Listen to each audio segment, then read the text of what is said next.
なつきのキッチンガーデンへようこそ。今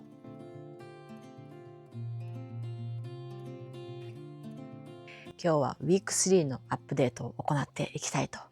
思うんですけれども、昨日ですね、ほんと久しぶりに雨が降って、こんなに人生で雨が降るのがね、嬉しかったことってあったかなっていうぐらい久々の雨で、水やりの心配がしなくていいので、今日はゆっくりお話できるかなと思うんですけれども、ウィーク3ですね、いろいろまた進展がありました。では最初にレイストベッド1をね見ていきましょう。はい、ではこちらのレイストベッド1なんですけれども、全部すごく順調に育っていて、きゅうりもね今回はナメクジにやられずに、もう背丈が2倍ぐらいになってるんじゃないですかね。すごくね元気に育ってくれていて、細いつるもたくさん張って、インゲンもしっかり出てきて、本葉が出てきて、でナスタチウムとかもねぐんぐん成長していますね。そう、先週結構こんないろんな芽が出てきましたっていう風にご紹介をした時に、レイストベッド2の方で謎の芽が出てきましたみたいなね話をしていたんですけれども、で、レイストベッド1の方でもこんな芽出てきましたってこうご紹介してたのが、一部ですね間違いがございましたっていうのが、その謎の芽も含めて、キッチンから出た生ゴミとかをコンポスト堆肥にして土にねして敷いていたものから、どうやらですね、例えばスイカとかメロンとか、一番多かったのがトマトですね。トマトの種が発芽してしまって、トマトの芽を違うものだっていうふうにねご紹介していたようでで後で気づいて、トマトの芽がですね たくさんまだ出てるんですけど、ちょっとそれを切り取ってちょっとサラダとかにしようかなと思いつつ放置してある状態です。でこのネットの中なんですけれども、ネットもねちょっとウェディングベールで作ったネットがやっぱりこう大きさが足りなくって重ねてあったんですけど、その隙間からねどんどん虫がやっぱ入ってしまって、すごいですよね。そうなのでちゃんとやっぱりネットを買ってきて設置したんですけど、それでもねなぜかどこからか虫が入ってしまうんですね。なぜでしょう。防虫の意味をあまり果たしてないような気もしつつっていうところで、ただ白い蝶々とかはまだ入っているのを確認してないので、とりあえずこの調子は様子を見るんですけど、そうですね、このネットの中なんですけれども、ここがね一番大きな今週のちょっとしたまた事件があって事件というか、JA のお店に行ったら夏植え種入荷しましたって書いてあって、なんだと思って見たら、カリフラワーとキャベツとブロッコリーの苗が売ってたんですね。でですね、つい衝動買いをしてしまいましたで急遽どこに買っちゃったはいいけどどこに植えようみたいな話になって、でとりあえずブロッコリーを5本苗をねこのネットの中に植えました。で苗はね結構たくさんあって、12本ぐらいの小さなね苗のセルポットのセットだったんですけど、で余っちゃった分はお友達にこの間芋掘りをね手伝いに行ったんですけど、その時にお友達に、差し上げて、そうだからそんな感じでなんか種とか苗とかもこの小さなねスペースでやってると、どうしてもこう余っちゃう部分って出てきてしまうと思うんですよね。なのでそれを近くで一緒にこう畑をしている人とか、何か作物を育てたりとか家庭菜園をしている人とこうシェアしながらねできたら楽しいんじゃないかななんていうふうにも思っています。あとそのネットの中ですよね。小松菜がねやっぱりぐんぐん成長してきてくれているのと、ケール、カーボロネロも順調に成長してくれてますね。でスープセロリなんですけど、そうそれがね前回ちょっと間違えて多分トマトの芽だったのかなをスープセロリってご紹介しちゃったんですけど、スープセロリはやっぱり発芽がすごくちょっと時間かかるっていうことで、ようやくですね発芽をして、やっぱ種もねすごい小さくて芽もすごい小さいんですね。でちょっとうまく育ってくれているか不安なところはあるんですけど、それ以外は本当みんな元気に育ってくれてます。そう、ちょっとなんかいろんなことがね毎日起こるので、日誌みたいのをつけてて、そうちょっと確認しながらお話をしたいと思うんですけど、ベッド2ですね。ベッド2は、前回そうちょっとビーツの芽が出てきましたとかねご紹介をしたと思うんですけど、そこでも人参の芽ですって言ってご紹介したのがまた別の芽だったみたいで、人参もね無事ちょっとやっぱりビーツよりも遅れてしっかり発芽をしてくれて、でみんな元気に育っていますね。であとボリージっていうお花と、ナスタチウムも出てきましたし、ビーツの芽が、ビーツって赤い、赤いビーツを育ててるんですけど、もうこの茎の部分からね赤くてすごいね可愛いんですよね。で芽がなんていうのかな、この葉っぱがこうなったりこうなったり、なんかすごく懸命にねみんなその時々で水を避けようとしたり、日が強すぎるとまた閉じたり、日がいい感じに当たってきたらまたこう開いたりとかして、植物ってすごくこうなんだろう、自然のままにでも考えてというか本当にすごく生きてるんだなっていう、感じがねしますね、見ていると。で毎朝こうやってお庭に来て水やりなんかをしながらすごい観察をするんですけど、もうじーっと観察してるだけで結構どんどん時間が溶けてしまって、10分ぐらいちょっと水やりしようかなと思ってたのに30分以上じーっと庭を眺めてるなんていうことがね最近の朝の日課になっております。では次にこのレイストベッド2の後ろ側に見えているあのネットが皆さん気になっているんではないでしょうか。あれは何だろう先週なかったなっていうね、ちょっと、レイストベッド4になるんですけど、4をちょっと見ていきましょう。こちらのレイストベッド4なんですけれども、さっきレイストベッド1の時にねお話をした衝動買いしてしまったブロッコリーとキャベツとカリフラワーの苗をねどこに植えようっていうことで、このお庭のここもね比較的日がね当たる場所なんですけれども、空いていた場所にベッド1個また増設したんですけれども、今回は、ね、シンプルにフレームは作らずに伐採したお庭のね木を伐採してあったものを丸太をこうフレームにして、でその中に、雑草を刈ったところに山から持ってきた土を、乗せて、でコンポスト上から少し巻いて、でネットを張っているんですけど、この丸太がですね結構可愛くないですか私的にはすごく気に入っているんですけど、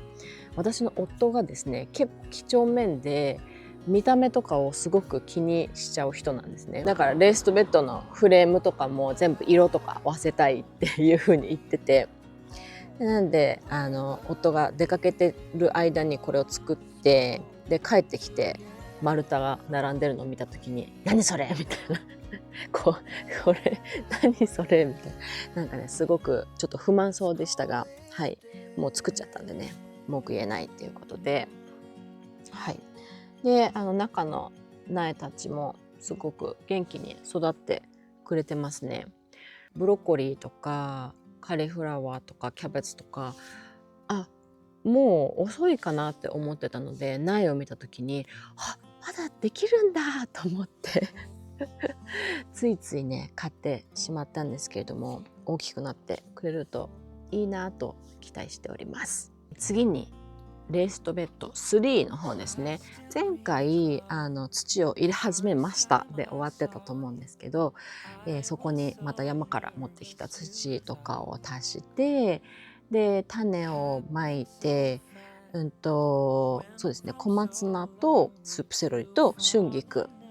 の種をまいて、スープセロリはやっぱりまだ出てないと思うんですけど、そうちょっと時間かかるんで、あ、出てるかな、まだですね。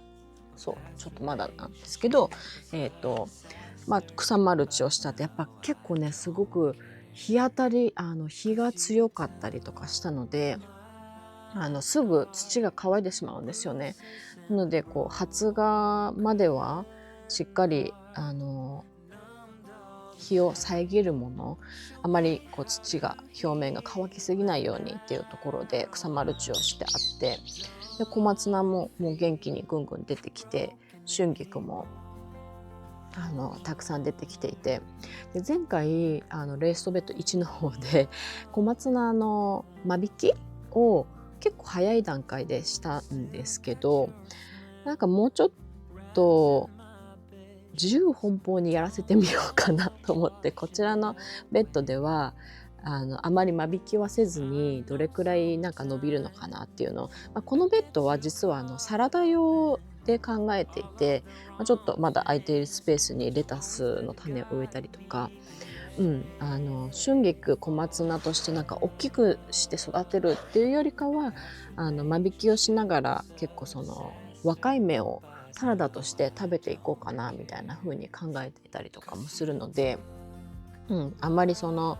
過保護にやらずにどうなるかなっていうのをちょっと見てみようかなと思ってます。でこのベッドが思ったよりも日が当たらないことが分かって、でこのフェンスにつける形で設置をしてあるんですけれども、こっち側が西側なんですね。で日がこう落ちてきた時にやっぱりその日が、壁によって遮られてしまうので、もう午後2時には日陰になっちゃってるみたいな状態。朝はね本当に東からさんさんと日が降り注ぐんですけど、そうだからちょっと日が当たってる時間がちょっと少ないんですけど、でもレタスとかそういうものは日陰でも大丈夫っていうことで、サラダベッドには適した場所なのかなっていう感じはしてるんですけど、でそんなフェンスをちょっと利用してなんかできないかっていうことで出てきたレーストベッド2から出てきたインゲンの芽ですね。インゲンをちょっとこっちに移植をして、でここから、なんかインゲンが伸びてって上につるを張ってくれたら、それもちょっと面白いんじゃないかなと思ってるんですけど、でもインゲンにとってはちょっと日当たりが太陽がね少ないかもしれないので育たないかもしれないですが、もう移植してきた1本はちょっと調子悪そうにして枯れちゃいそうな感じがしてますし、でもね様子をちょっと見ていきたいなと思ってます。あとはこの辺りのお庭の空いているスペースに直に、種をまいて、これはスイスチャードですね。スイスチャードの種をまいてしっかりこちらも発芽してくれて、すごくね可愛いんですよね、スイスチャードの芽も元気に育ってくれています。水やりは大変なんですけどであと入り口の方に植えたボリジも芽が出てきているので、そう庭の空いたスペースっていうのもねすごいこう有効活用していきたいなっていうふうにすごい思っていて、で今回お庭今週ですね大きく変わったところがですね、実は、後ろに広がっている植木ですね。植木の手前にたくさんね木が植わっていたんですね。結構背の高い木が植わっていて、で一番私の今左側にある木が一本今残っているんですけど、木と同じぐらいの高さの木がたくさん植わっていて、でそれが結構日を遮ってしまっていて、で後ろ側にまあまあ大きなスペースがあるんですね。でもずっと日陰になってしまっていて、雑草が生い茂っていてみたいな感じになっていたので、木を思い切ってバーッと全部切ってしまいました。で切ってみて気づいたんですけど、ほとんどの木がもう結構枯れてしまっていて、そうカラカラに、なって枯れてしまっていたりとかしたんですけど、でその木を切って、そしたらすごくお庭がなんていうんですかね、もちろん明るくなりましたし、こう視界を遮るものがなくなったことで、なんか広く見えて開放感が増して、でしかも山が見えるっていうことがね、2階からは山が見えるんですけど、この庭からも山が望めるみたいな感じになって、すごくねお庭としてもっと大好きになりました。はい。でこれもお気づきになりましたか？これは夫の作品なんですけど、その駐車スペース、ここ砂利が敷いてあるんですけど、駐車スペースとお庭の境界線みたいのが、ただ土がむき出しになっている状態だったので、それは見栄えがよろしくないということで夫がこのなんて言ったんですか、小さなフェンスみたいな、ボーダーみたいなものを作って、一個一個植えていって設置していって、そうなんか見栄えもねすごく良くなりましたよね。で伐採した木を枝の部分とかはウッドチップにして、でまた通路にたくさんウッドチップを敷いていって、お庭としてはなかなか見栄えもよく心地よく過ごせる場所に、なっていってるかなと思います。で今このお庭の裏側というか、さっきお話をしていた植木の前あたりに来たんですけど、結構ねスペースありますよね。でここにこれから直接ベッド置かずに直接いろいろ植えていきたいなと思っているんですけど、で土壌改良のためにそばを植えました。でそばの種をわーってまいて、で足で踏んで鎮圧して草マルチを敷いて、でちょうど雨が降ってくれたので、また芽が出てくるので待ってるっていうところなんですけど、その土壌改良のために植える緑肥なんていうふうにもね言われるんですけれども、いろんな種類があって、例えばなんかクローバーみたいなものとか、ヘアリーベッジとか、あと、麦系ですね、大麦とか塩爆とか、そういうものもあるんですけど、そばのいいところは生育がめちゃくちゃ早いんですね。なので30日ぐらいで、その緑肥の役割は果たしてくれるということで、それをこうまた買って、で草マルチとして敷いてみたいなことができるんですけど、そばをまずやって、で刈り取って、でその後に冬の前にクローバーかなんかを、これも緑肥のために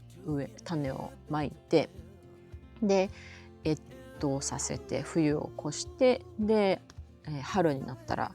そのクローバーなんかを刈り取って、またマルチにしていろいろ植えていこうかななんていう風にね構想を抱いております。雨が結構やっぱ少なくって、で水やりがね毎日大変みたいなところがあったので、雨水を雨が降った時に溜めておいて、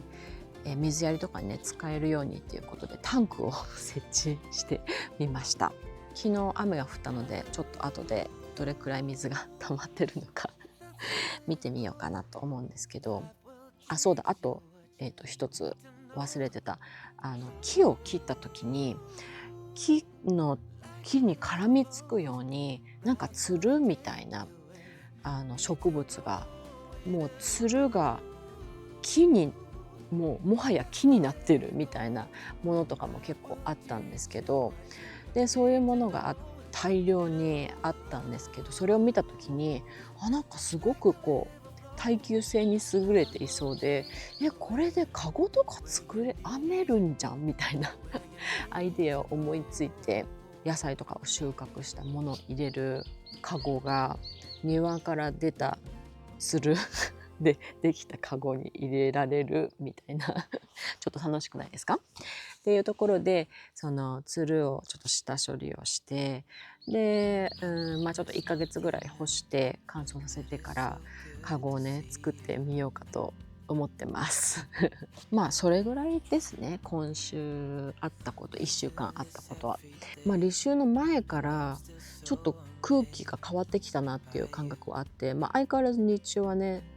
温度は高かったんですけど、じりじりね来てたけど、でも風がなんかすごくちょっと秋の気配みたいなところは感じていたんですけれども、立秋からもう本当に朝晩はもうめちゃくちゃ涼しいですし、すごくね秋の気配がここ長野ではしておりますが、皆様が住んでいる場所ではいかがでしょうかっていうところで、そういう、季節のあれこれ、季節の感覚なんかもね今後いろいろお話をしながら、このウィークリーアップデート、キッチンガーデンのウィークリーアップデートをしていきたいなというふうに思っております。でこのキッチンガーデンでは、私たち家族が食べる野菜の約 60% という自給率を目指してですねめちゃくちゃ大胆な目標ではあるんですけど、この限られたスペースを考えるとね、そんな目標を掲げてですね、いろいろ野菜を植えたりとか土壌改良したりとか、